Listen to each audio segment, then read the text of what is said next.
नमस्कार दोस्तों, मैं दिव्यांशी गोड़ एक बार फिर हाजिर हूं एसबीटी न्यूज की खास खबरों के साथ। पेश है आज 30 मई 2024 शाम 7:15 बजे की राजस्थान की बड़ी खबरें। राजस्थान के सरकारी और प्राइवेट स्कूल से जुड़े करीब 27 लाख स्टूडेंट्स का इंतजार खत्म हो गया है। शिक्षा विभाग ने दोपहर 3 बजे जयपुर में 5वीं और 8वीं क्लास का रिजल्ट जारी कर दिया। जयपुर शिक्षा सचिव कृष्णा कुणाल ने रिजल्ट जारी किया और इससे पहले बुधवार को 10वीं का रिजल्ट जारी किया गया था। 5वीं और 8वीं के रिजल्ट के साथ ही सत्र 2023-24 के परिणाम पूरे हो गए हैं। राजस्थान में 8वीं बोर्ड में इस बार 12,50,000 स्टूडेंट्स ने एग्जाम दिया और वहीं 5वीं में 14,37,000 स्टूडेंट्स परीक्षा में बैठे। ऐसे में परीक्षा के बाद दोनों कक्षाओं के रिजल्ट तैयार करने के लिए टीचर्स को तुरंत लगा दिया गया था और इसके लिए जिलों में मुख्यालय केंद्र बनाए गए थे। राजस्थान हाईकोर्ट ने स्वप्रसंज्ञान लेते हुए केंद्र और राज्य सरकार को मुआवजा देने को निर्देश दिए हैं। अनूप ढूंढ ने आज केंद्र और राज्य सरकार को हीट वेव को लेकर विशेष एडवाइजरी जारी करने के लिए कहा है और केरल के रास्ते मानसून की एंट्री हो चुकी है। मौसम विभाग के निर्देशक ने बताया कि राजस्थान में 25 दिन के बाद मानसून की एंट्री होगी। हालांकि अभी इसे लेकर कोई तारीख जारी नहीं की गई है।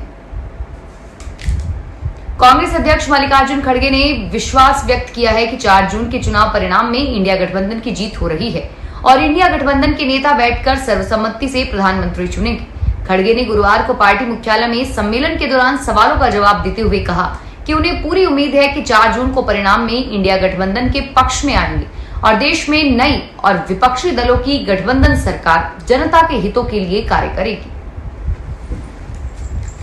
पंजाब नेशनल बैंक जयपुर के साथ लोन के नाम पर एक व्यवसायिक परिवार ने 43 करोड़ रुपए की धोखाधड़ी कर दी। यह आरोप बैंक के जोनल कार्यालय की ओर से सीबीआई को की गई शिकायत में लगाए गए हैं और इस शिकायत के आधार पर सीबीआई की दिल्ली ब्रांच ने बनी पार्क निवासी व्यवसायी परिवार के खिलाफ एफआईआर दर्ज की है।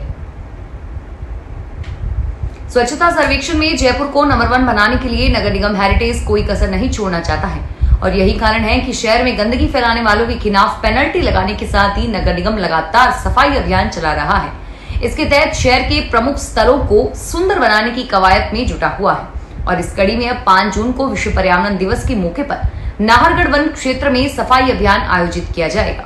इस दौरान सुबह 6 से 9 बजे तक कनक वृंदावन घाटी से नाहरगढ़ किले तक 8 किलोमीटर के क्षेत्र में सफाई अभियान चलाया जाएगा और इसमें आईएएस, आरएएस समेत सैकड़ों लोग बड़ी संख्या में जयपुर राइट्स पर सफाई करेंगे। लोकसभा चुनाव 2024 में जीत के बाद इंडिया ब्लॉक 48 घंटे के अंदर प्रधानमंत्री पद का उम्मीदवार तय कर लेगा। रमेश ने यह भी कहा कि गठबंधन में जिस पार्टी को सबसे ज्यादा सीटें मिलेगी वही सरकार बनाने का स्वाभाविक दावेदार होगी।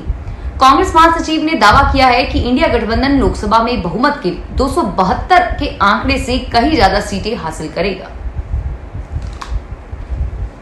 चित्तौड़गढ़ भीलवाड़ा नेशनल हाईवे पर गंगरार में एक कंटेनर में आग लग गई। ड्राइवर ने जैसे इसे साइड में पार्क किया तो आग इतनी तेजी से फैलने लगी कि देखते ही देखते आग ने पास खड़े ट्रक को भी अपनी चपेट में ले लिया।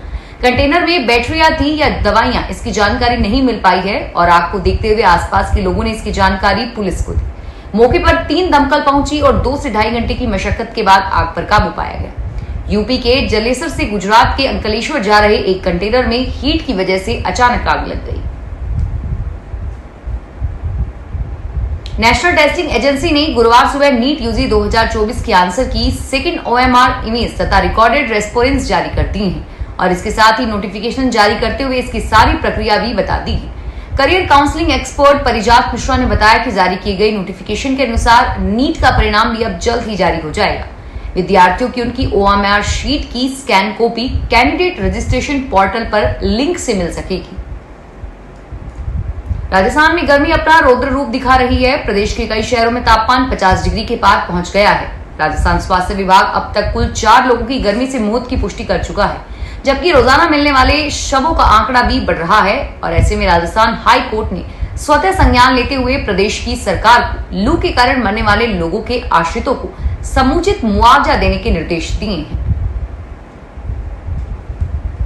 दिल्ली मुंबई एक्सप्रेस प्रदेश में औद्योगिक विकास के लिए गेम चेंजर साबित हो रही है। एक्सप्रेस का 380 किलोमीटर हिस्सा राजस्थान से गुजर रहा है और राज्य सरकार इसके दोनों ओर औद्योगिक कॉरिडोर विकसित करने की योजना बना रही है। शुरुआती दौर में दौसा जिले में 8 औद्योगिक क्षेत्र प्रस्तावित किए गए हैं, जिनके लिए 341 हेक्टेयर जमीन की आवश्यकता है और इस मौके पर सरकारी जमीन और इससे काफी कम है, इसलिए निजी भूमि अवाप्त करनी होगी। अजमेर में पिछले कुछ दिनों से भीषण गर्मी का दौर जारी है। तापमान में गिरावट आ रही है और गुरुवार को नौतपा का छठा दिन शुरू हो चुका है। सुबह से तेज हवा चल रही है और दोपहर 1:30 बजे तक का पारा 41 डिग्री है। हीट स्ट्रोक के मरीज लगातार हॉस्पिटल में आ रहे हैं। 1 जून तक अजमेर ग्रीन जोन में यानी हीट वेव की कोई चेतावनी नहीं है और 2 जून को आंधी और बारिश के साथ मेघ गर्जन के आसार हैं। 2 जून के बाद भी पारा सामान्य के आसपास बना रहेगा। भरतपुर के डीग जिले के केतवाड़ा थाना इलाके में नाली से पानी निकासी को लेकर 2 पड़ोसियों में विवाद हो गया। विवाद इतना बढ़ गया कि एक पक्ष व्यक्ति घर से हथियार निकाल लाया और अपने पड़ोसियों पर ताबड़तोड़ 3 फायरिंग कर दी। घटना में एक महिला की गोली लगी, जिसे केतवाड़ा से भरतपुर के आरबीएम अस्पताल रेफर कर दिया गया है।